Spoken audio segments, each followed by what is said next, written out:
Welcome back to Tread on Sports. We're coming to you from the lobby at the pit. In this episode, we've caught you up on the last 2.5-3 weeks of Lobo basketball, but now we're up to date. Let's turn our attention to the most recent game against UNLV.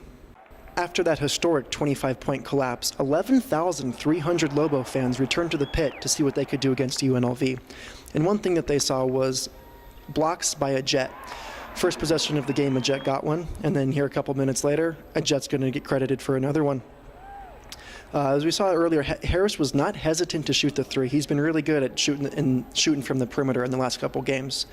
As we see a Jet get credited for another block, Kuiper's going to get a strong take down the lane.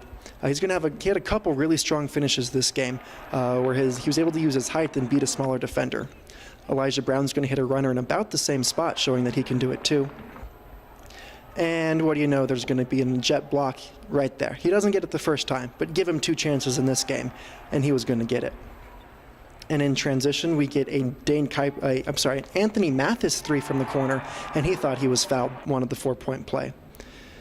One too many passes there from Dane Kuiper, and that one gets picked off by UNLV, taken the other way, and laid in for the easy 2. We see UNLV in transition, get the ball up ahead, get it inside, and they had many, many baskets, points, and opportunities wasted on travel calls. Tim Williams, solo coverage there. He'll beat that every time as he finishes over his left shoulder. And Elijah Brown misses the runner, but Joe Firsting, always electric, hustling, is able to get the offensive rebound and the second chance opportunity. Elijah Brown with his second runner in the lane in this half. Jalen Harris is going to pass it out to Kuiper, who knocks down the 3 on the left wing. On the defensive end, you're going to see the Lobos go under this screen, which leaves the shooter Green wide open for the 3. Lobos were going under lots of screens this game, and it cost them. Joe Firstinger gets rejected there. UNLV's out in transition. They are the running Rebels. And that's going to lead to another 3 on the left wing as Elijah Brown doesn't get his hand up on the shooter. This time it's the Lobos' chance to run in transition. Anthony Mathis is going to get the ball to Kuiper in the corner, and he's going to knock down the 3 with 2 defenders on him.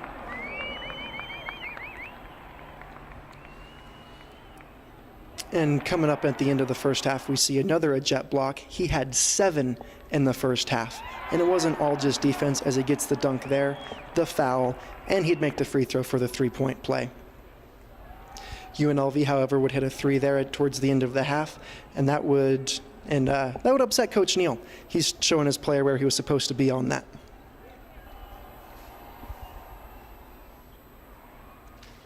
After the missed free throw there, Lobos get the rebound, bring the ball down the floor, and Jalen Harris jukes his defender, gets into the lane, and hits a nice layup.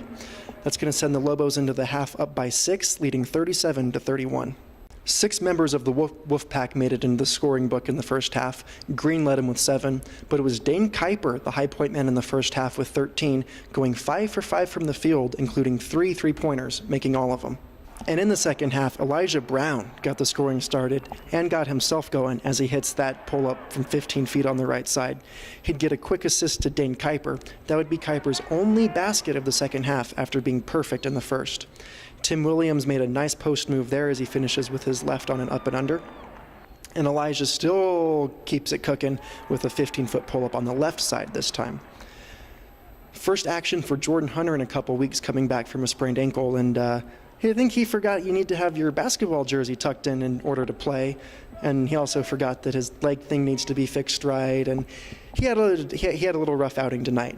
Jordan Hunter's a great player, not trying to pick on him or anything, but the 2 minutes that he did provide were very much needed in terms of the depth and giving Elijah Brown a break, and especially with Jalen Harris being in foul trouble, Jordan Hunter's someone that they're going to need to come back.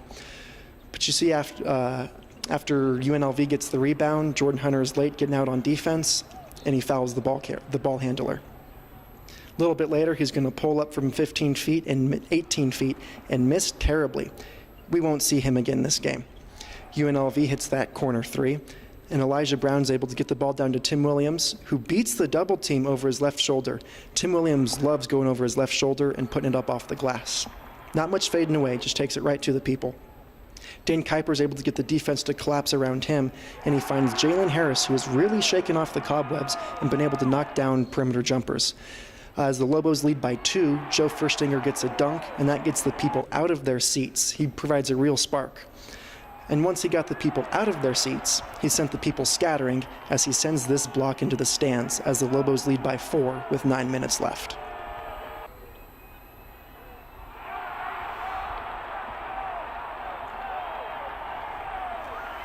And here with about 6 minutes and 20 seconds left in the game, we're going to see Joe Furstinger miss an opportunity for the basket, but he gets the ball back and UNM keeps possession.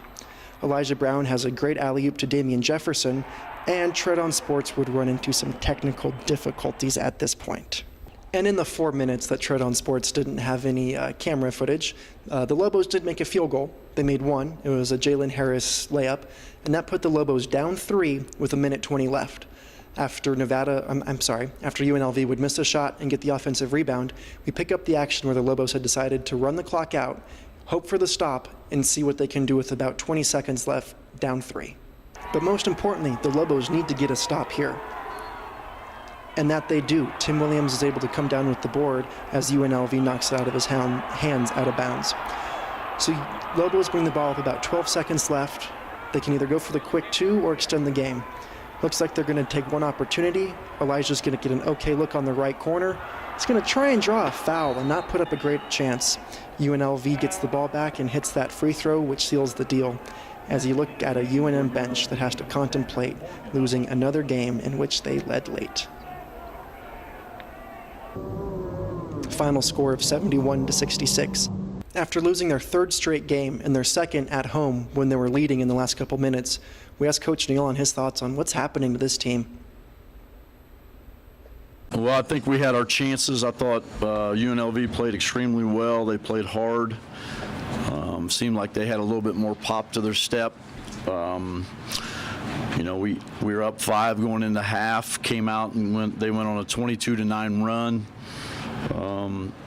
So I don't know.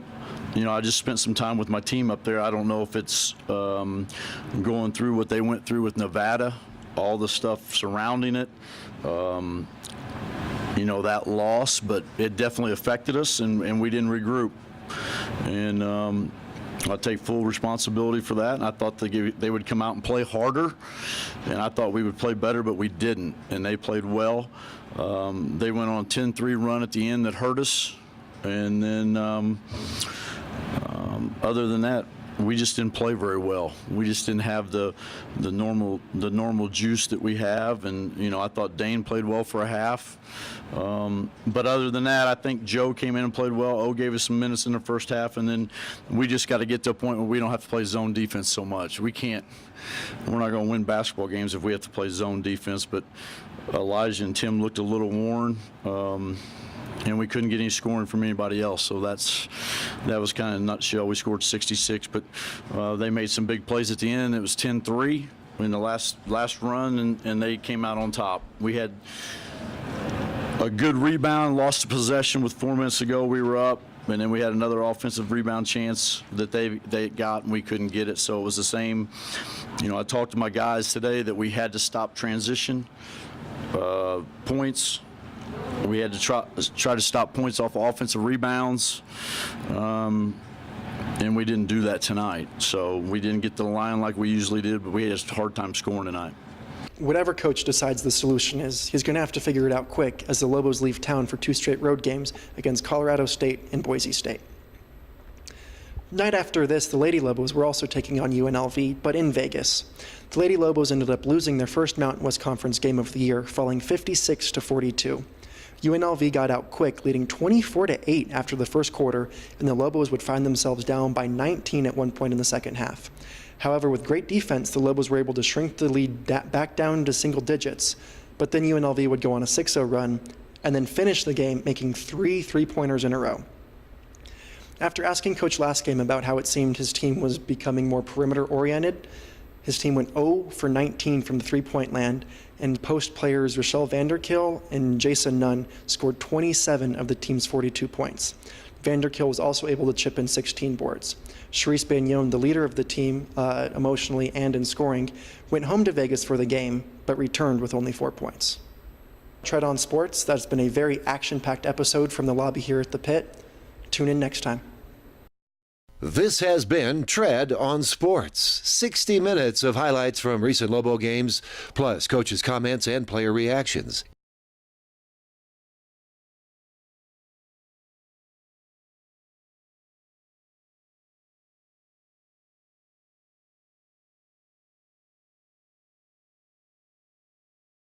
Tread on Sports is an original production of Dana TV in cooperation with ProView Sports Channel 26.